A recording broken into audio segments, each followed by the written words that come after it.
주님께서는 계획하신 일, 그 신기한 일을 하시려고 브라심 산에서 싸우신 것처럼 싸우실 것이다. 작정하신 일, 그 신비한 일을 하시려고 기브온 골짜기에서 진노하신 것처럼 진노하실 것이다.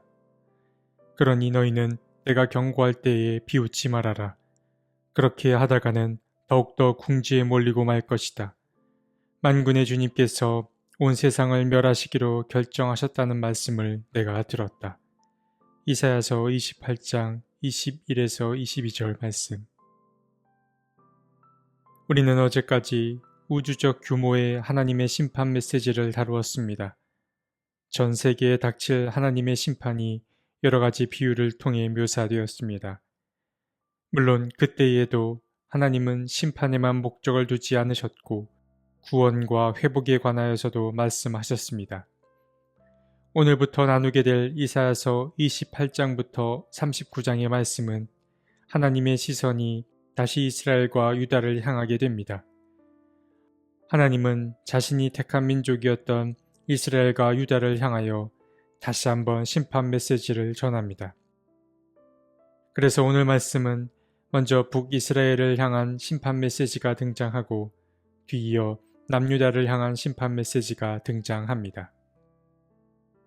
먼저 이사야는 오늘 본문 1에서 4절에서 북왕국 이스라엘을 향해 경고의 메시지를 전합니다. 술 취한 자, 에브라임의 교만한 면류관인 너 사마리아야, 너에게 재앙이 닥칠 것이다. 술에 빠진 주정꾼의 도성, 기름진 평야의 높은 언덕에 화려한 왕관처럼 우뚝 솟은 사마리아야, 시들어가는 꽃 같은 너에게 재앙이 닥칠 것이다.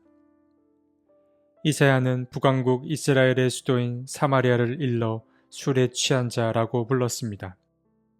그는 이어서 사마리아를 면류관, 기름진 평야, 그리고 화려한 왕관이라고 묘사하는데 이러한 표현을 통해서 우리가 알 수 있는 바는 북왕국 이스라엘의 번영과 영화로움입니다. 북왕국 이스라엘은 그만큼 부요한 상태였습니다. 그러나 늘 그러하듯 부요함은 곧 교만함으로 이어지는 법입니다. 이사야는 이러한 북왕국의 오만함을 고발합니다. 그래서 이사야는 곧 북왕국 이스라엘의 재앙이 닥칠 거라고 예언합니다.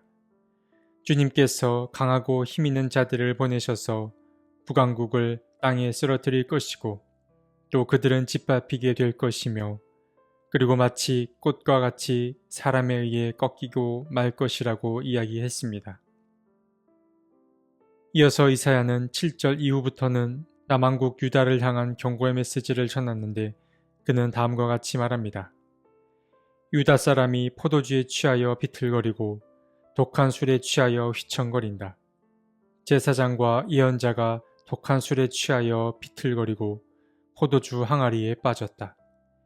독한 술에 취하여 휘청거리니 환상을 제대로 못 보며 판결을 올바로 하지 못한다.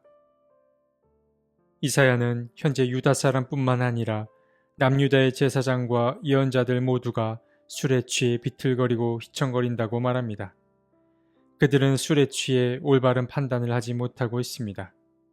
여기서 술에 취했다라는 말은 실제로 술을 많이 마셔 분별이 흐려졌다라는 이야기라기보다는 주로 함께 살아가는 이웃들을 함부로 대하거나 제대로 돌보지 않는 상태를 일컫습니다. 이사야는 대담히 남유다의 지도자들과 대결 구도를 펼칩니다. 대부분의 사람들은 바른 소리를 잘 듣지 못합니다. 사람은 누군가 자신을 향해 하는 바른 소리 혹은 쓴소리를 듣기 어려워합니다. 지도자들의 경우는 더욱 그러합니다. 남왕국 유다의 지도자들은 이사야가 전하는 메시지를 들으려 하지 않았습니다. 오히려 누구나 아는 뻔한 얘기를 한다며 몹시 불쾌해 했습니다. 이사야는 13절에서 그들에게 이렇게 말합니다. 차부라차부 차부라차부 카부라카부 카부라카부 제르샴 제르샴. 우리는 이 말의 뜻이 무엇인지 정확히 알기는 어렵습니다. 그런데 이 말은 이미 10절에서도 등장한 바가 있는 말인데 제사장들은 이사야가 자신들을 마치 어린아이를 대하듯 대한다고 여겼습니다. 방금 읽어드린 이 낯선 언어는 히브리 말인데 이 말은 아마도 부모나 선생이 어린아이에게 말을 가르칠 때 했던 소리이거나 혹은 어린아이가 처음 말을 배우면서 내는 소리를 가리킨다 볼 수 있습니다. 물론 실제로 이사야가 남한국 지도자들에게 이런 어린아이의 말을 하진 않았을 것입니다. 그러니까 남한국 지도자들은 이사야가 하는 말은 이미 자신들이 다 아는 말이었고 자꾸 뻔한 이야기를 한다며 몹시 불쾌해한 것입니다. 그들은 자신들이 무시를 당한다고 여겼던 것입니다. 지당한 말씀은 잘 들리지 않는 법입니다.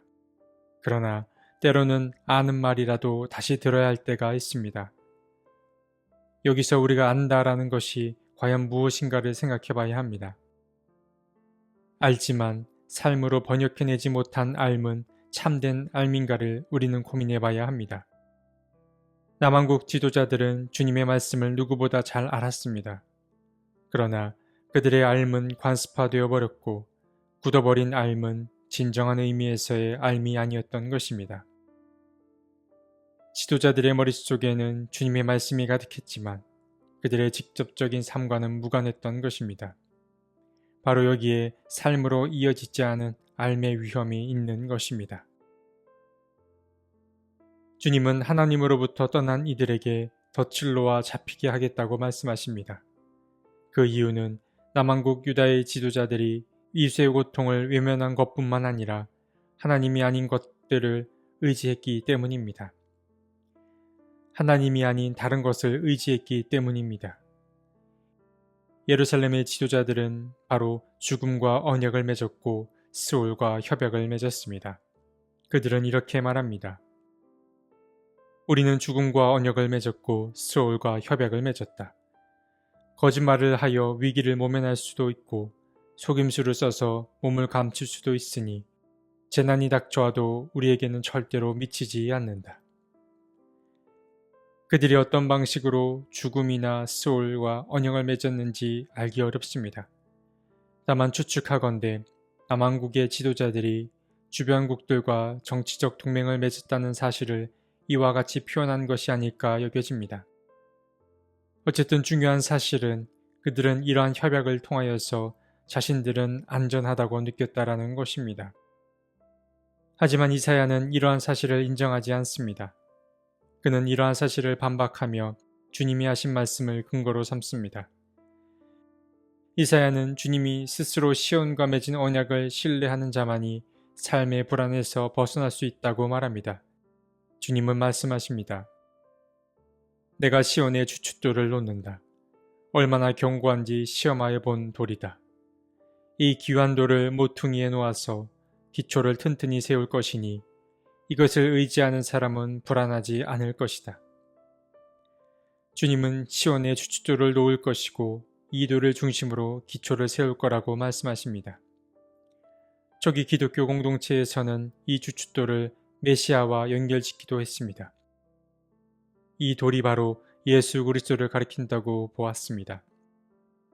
우리는 이 주춧돌을 메시아 전통에서 보아도 좋고 또 하나님의 가르침이라고 보아도 좋습니다. 중요한 사실은 주님을 신뢰하는 자만이 참된 안전을 누린다라는 것입니다. 주님은 이제 이스라엘 백성들을 향해 신기하고 신비한 일을 행하겠다고 말씀하십니다. 그러나 여기서 신기하고 신비한 일은 주님 입장에서 보았을 때 매우 슬픈 일이었습니다. 여전히 이스라엘 백성들은 알지 못합니다. 그러나 주님은 알고 계십니다. 지금까지 하나님은 자기 백성을 위해 싸우셨습니다. 그들을 지키고 보호하셨습니다. 그러나 이제는 다릅니다. 주님은 이제 자기 백성을 위해 싸우지 않고 자기 백성을 상대로 싸우십니다.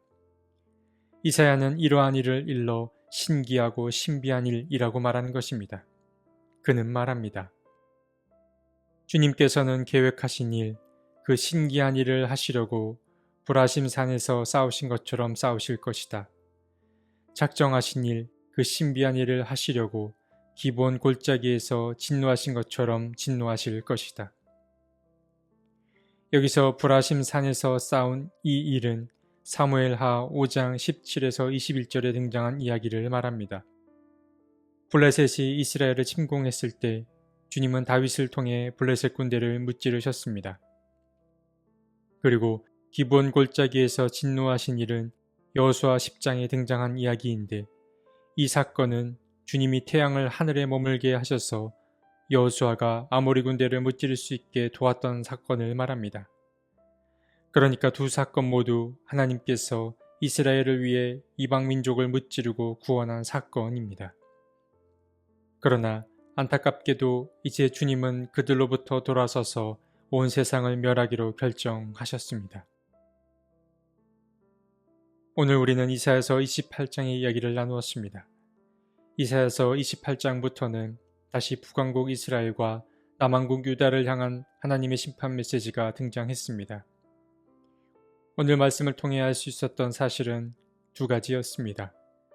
하나는 암도 관습화되면 굳어버린다라는 것입니다. 삶으로 살아내지 않은 삶은 사람을 교만하게 만들 따름입니다. 그리고 다른 하나는 주님은 늘 우리가 돌아설 수 있는 기회를 마련해 주신다라는 사실입니다. 주님은 늘 우리 가까이 표지를 마련하셔서 그것을 통해 다시 돌이킬 기회를 주십니다. 우리는 그것을 볼 수 있도록 주님께 도움을 청해야 합니다. 우리를 위해 싸우시던 주님이 우리를 상대로 싸우는 일이 없어야겠습니다. 주님 안에서 우리의 인생을 다시 구성해가는 저와 여러분이 되었으면 좋겠습니다. 하나님, 주님과 좋은 관계를 맺었던 이들이 주님으로부터 돌아서는 모습을 보며 얼마나 가슴이 아프셨을까 상상해 봅니다. 주님, 그저 먼 이야기로만 여기지 않게 도와주시고 오늘 말씀을 우리의 모습을 돌아보는 계기로 삼게 해 주십시오. 아멘.